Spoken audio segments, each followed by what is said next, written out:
오늘 우리에게 주시는 하나님의 말씀은 신약성경 히브리서 13장 16절 말씀입니다. 히브리서 13장 16절 말씀 우리 다같이 한 목소리로 봉독하시겠습니다. 오직 선을 행함과 서로 나누어 주기를 잊지 말라. 하나님은 이 같은 제사를 기뻐하시느니라. 아멘. 오늘 함께 나눌 말씀의 제목은 삶과 예배입니다. 말씀을 통해 깨닫는 은혜가 있기를 주님의 이름으로 축복합니다. 우리는 올해 우리 교회의 표어인 삶으로 예배하라 라고 하는 말씀을 가지고 한 달 동안 시리즈로 설교하고 있습니다. 첫 번째 주일에는 예배의 본질을 회복하자 라는 말씀이었고요. 두 번째 주일인 지난 주일에는 예배의 본질과 의식의 관계에 대해서 말씀을 나누었습니다. 이제 오늘은 삶과 예배에 관한 말씀을 함께 나누기를 원하는데요. 오늘 우리의 예배가 하나님이 기뻐하시는 영적 예배가 되기를 주님의 이름으로 축원합니다. 보통 종종 기도자들을 통해서 예배를 위해 기도할 때에 처음과 마지막 그리고 시종일관이라고 하는 표현을 씁니다. 이 표현은 보통 예배의 순서를 이야기하는 것이죠. 그러나 많은 목사님들께서 설교를 통해서 이런 표현을 하십니다. 예배의 시작은 예배를 마치고 문을 나가는 그 순간부터 시작이 된다라고 하는 표현을 쓴다라는 것이죠. 우리가 하나님의 전에 나와서 또는 지금처럼 코로나19라고 하는 이 전염병 사태로 인해서 가정에서 예배를 우리가 드리고 있습니다만은 이것만 예배가 아니라 진정한 예배는 삶이 예배여야 한다라는 거예요. 교회 안에서 예배를 드릴 때만 경건하고 거룩한 그런 것이 예배가 아니고 예배당 문을 열고 나가는 그 순간부터 하나님과 함께 하나님을 위한 그런 예배의 삶을 살아야 한다라는 것입니다. 만일 예배를 드리고 나가는데 그의 삶이 하나님이 없는 삶을 살아간다면 그것은 진정한 예배가 아니다라는 것입니다. 우리가 공적 예배를 통해서 받은 은혜와 주신 말씀을 가지고 세상으로 또 가정으로 또 직장으로 그리고 지인들과의 만남의 장소로 나아갈 때에 우리가 바로 그곳에서부터 삶의 예배가 시작되어진다라고 하는 것을 깨달아야 할 줄로 믿습니다. 좀 더 구체적으로 이 삶이라고 하는 것과 예배가 어떤 관계가 있는 것일까요? 마태복음 5장 23절, 24절 말씀에 보면 이렇게 말씀해주고 있습니다. 그러므로 예물을 제단에 드리려다가 거기서 내 형제에게 원망 들을 만한 일이 있는 것이 생각나거든 예물을 제단 앞에 두고 먼저 가서 형제와 화목하고 그 후에 와서 예물을 드리라. 아멘. 여기에 보면 삶과 예배가 어떠한 관련이 있는지를 말씀해주고 있는 것입니다.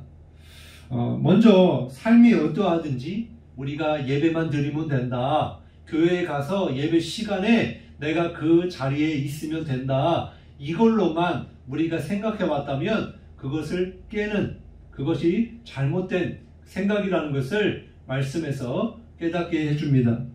또한 형제와 화목하는 일과 하나님을 예배하는 일 중에 혹 형제와의 화목이 더 중요하다 이렇게 생각한다면 그것 또한 잘못된 생각입니다. 주님이 받으시는 예배가 무엇일까? 그것은 예배를 드리기 전날 또는 예배를 드리러 가는 가운데 만일 남편과 아내가 싸움을 한다 뭐 그럴 수 있겠죠. 그런데 화해를 하지 않고 그냥 예배를 하나님 앞에 드린다면 과연 그 예배를 하나님께서 받으실까라고 하는 것입니다. 왜냐하면 몸은 하나님께 예배를 드리고 있는지는 몰라도 마음에는 여전히 미움과 분노가 가득 차 있기 때문이다라는 거죠. 우리가 부모의 생각을 생각해보면 부모의 마음을 생각해본다면 좀 이해가 쉬울 것입니다.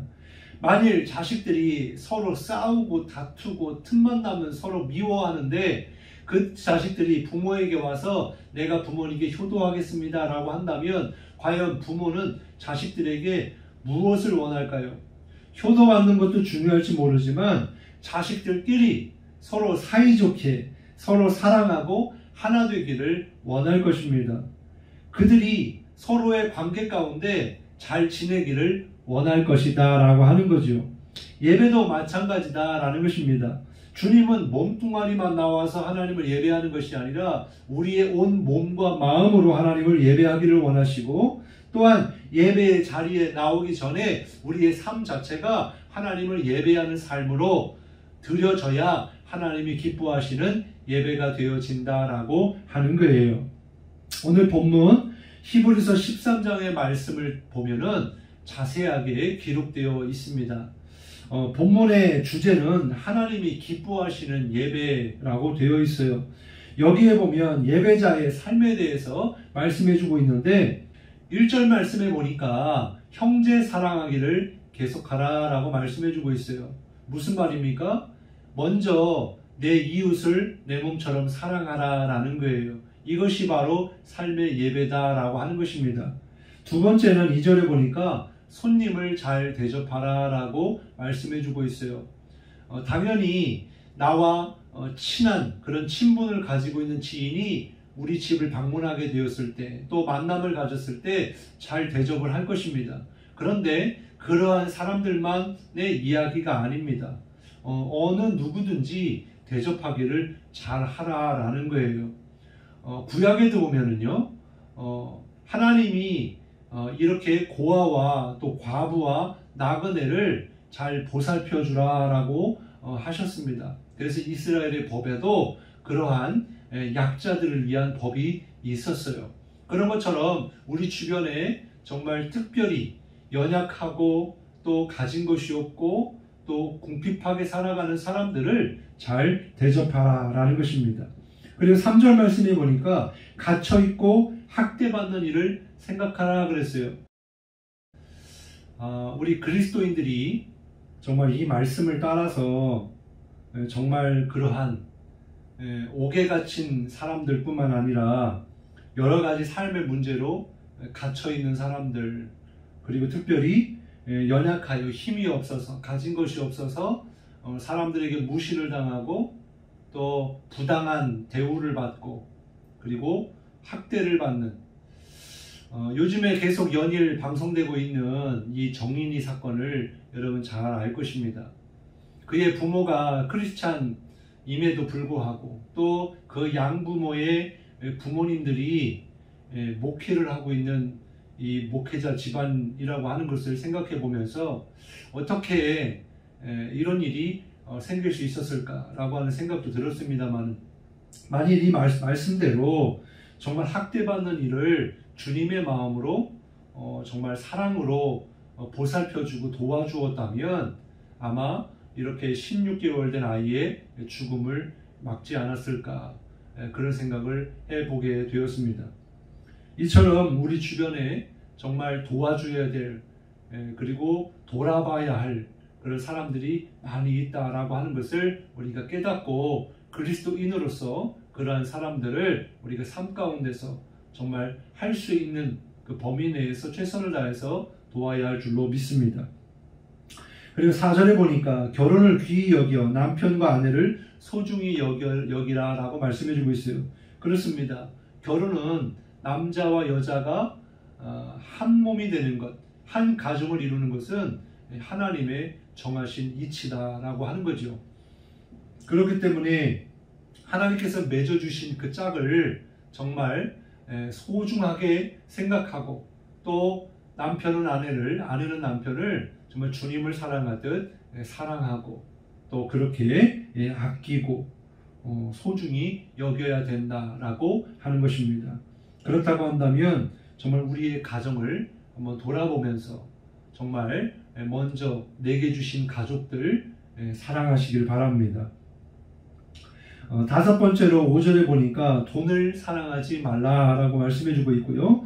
그리고 7절 말씀에 보면 하나님의 말씀을 가르치고 인도하는 자들을 생각하며 그들의 행실을 자세히 보고 믿음의 본을 받으라, 이렇게 말씀해 주고 있어요.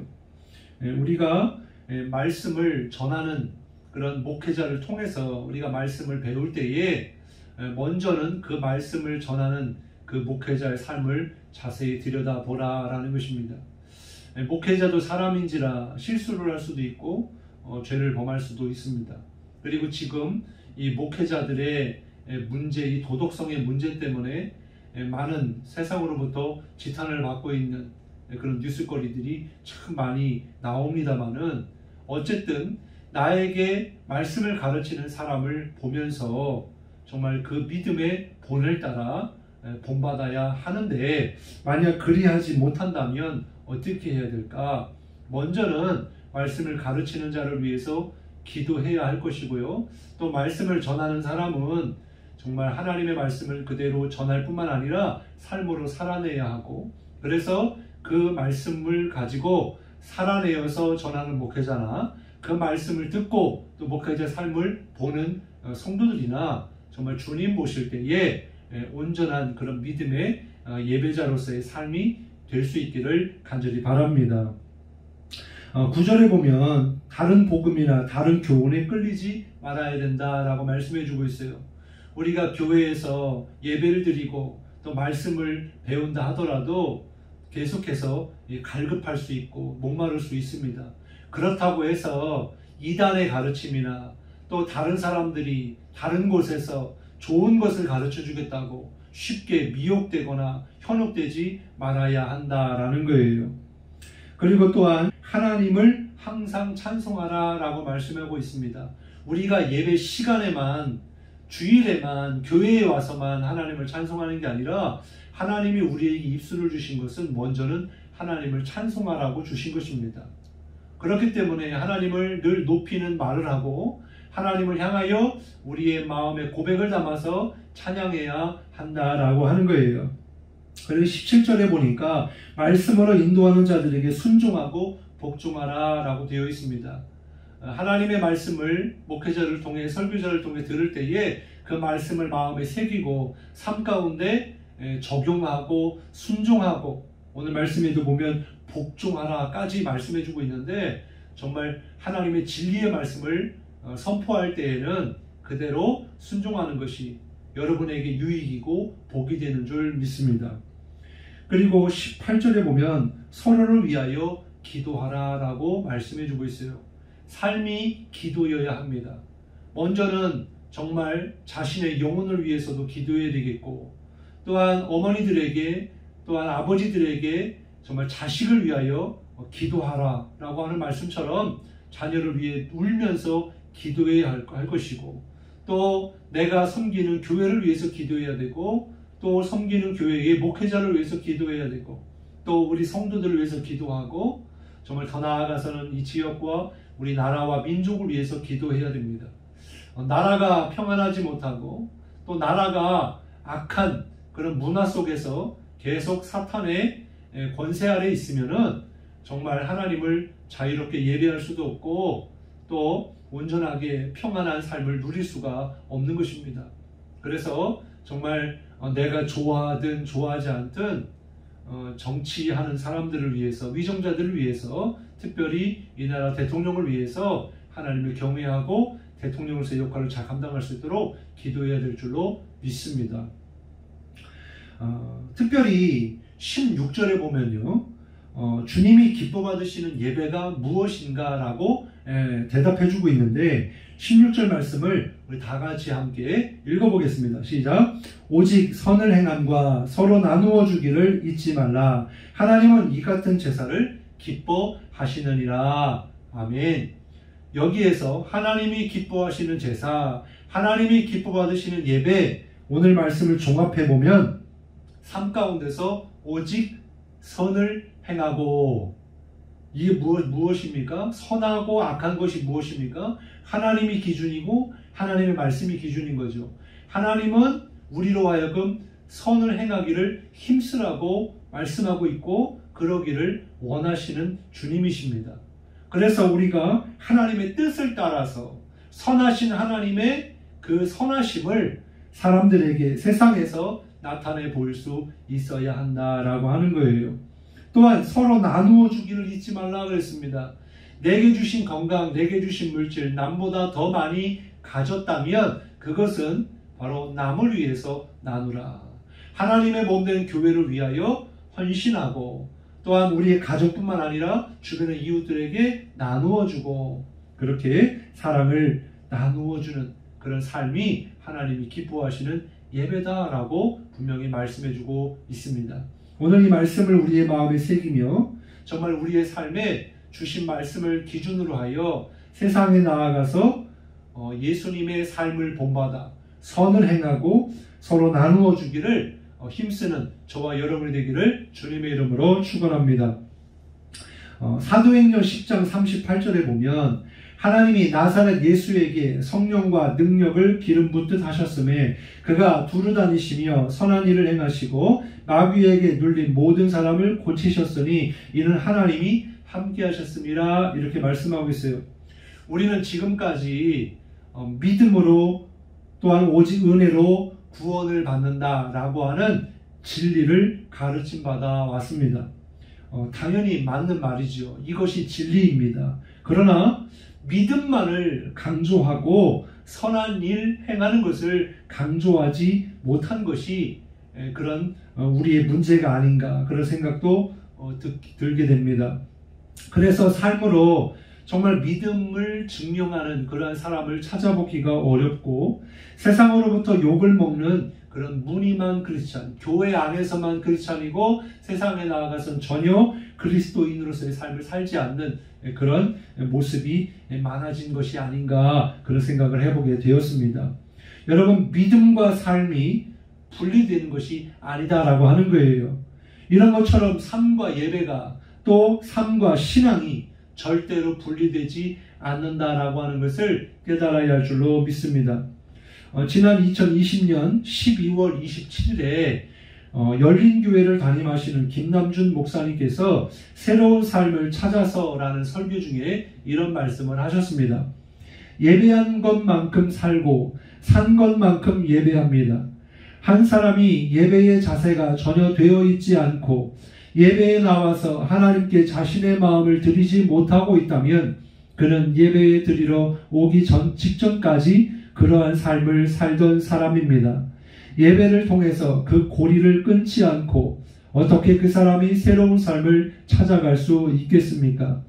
한 사람이 훌륭하게 예배를 드리고 있다면 거기에는 반드시 회개가 따를 것이고 또 그렇지 않다면 감사가 찾아올 것입니다.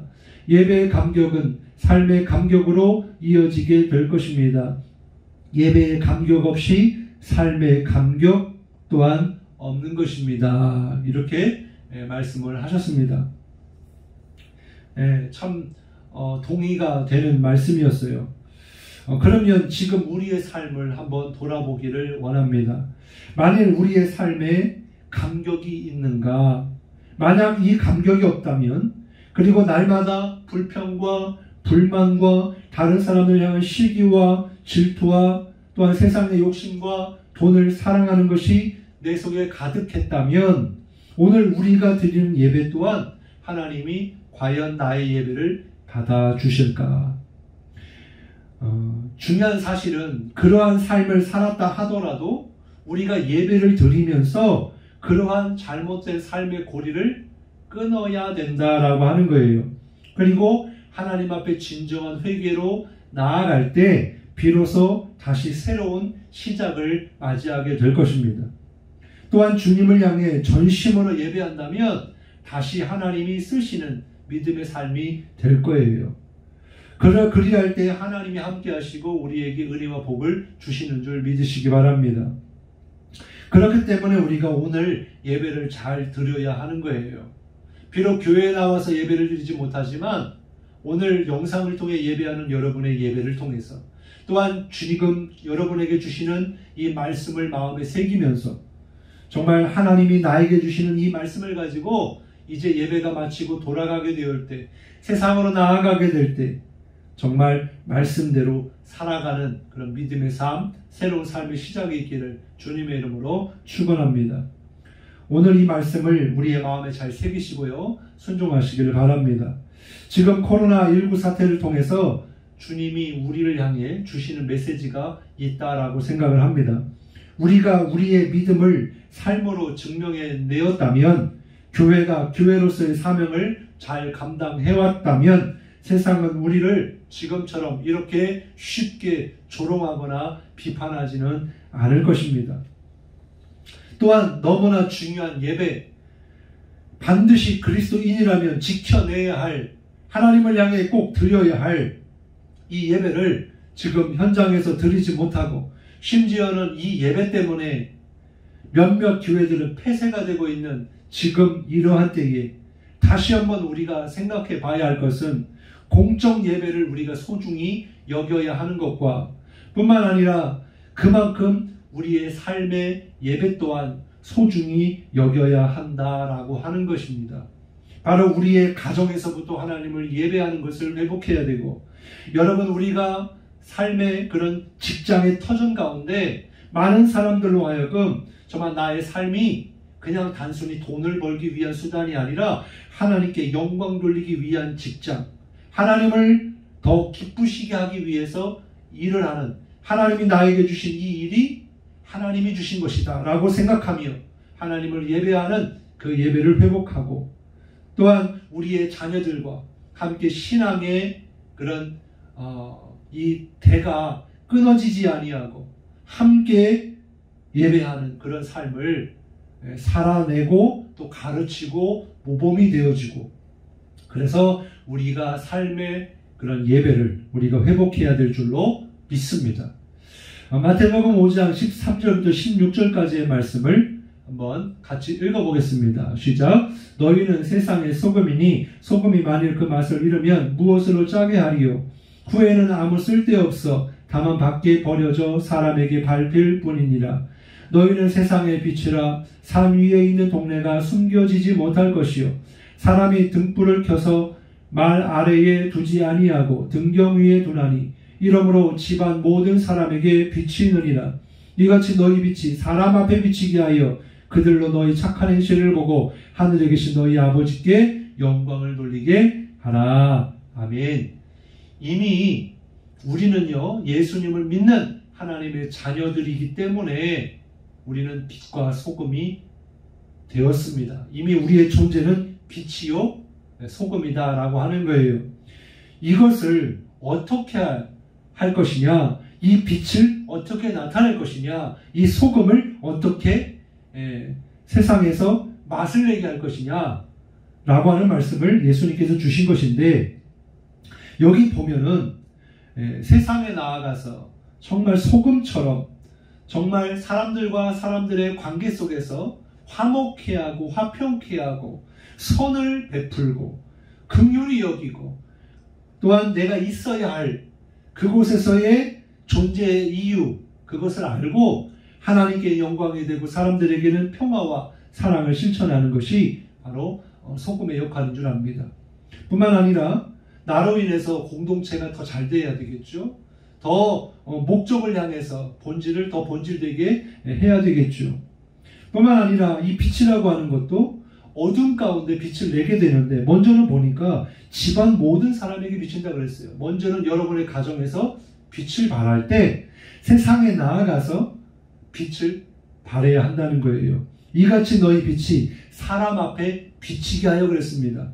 바로 우리의 삶의 예배가 많은 어둠 가운데 있는 이들에게 비추어지는 그런 하나님의 생명의 통로, 빛의 통로가 될 수 있기를 간절히 바랍니다. 이것이 바로 하나님의 영광 돌리는 삶이라는 거예요.